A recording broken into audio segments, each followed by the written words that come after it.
যাই হোক, তখন ওদের কোনো দলিল থাকলো না, কিন্তু তারা তাকে বিচারকের কাছে নিয়ে গেল। সবচেয়ে বড় বিচারকের নাম কি ছিল?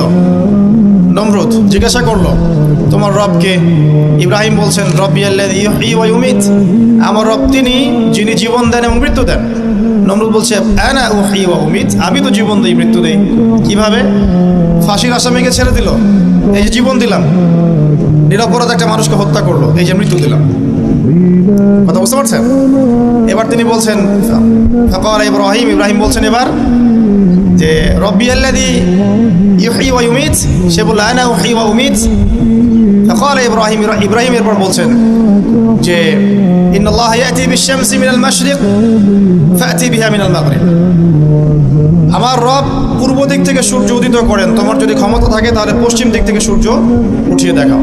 ফাবুহিতাল্লাযী কাফার, কাফের সে হতভম্ব হয়ে গেল। কিন্তু তার এই জুলুমটা বন্ধ হলো না। সে বলল, বাল হারিকুহু, তাকে জ্বালিয়ে দাও। ওয়ানসুরু আলিহাতাকুম, তোমাদের ইলাহদেরকে সাহায্য করো। ইন কুনতুম ফাইলিন, কিছু করতে চাইলে।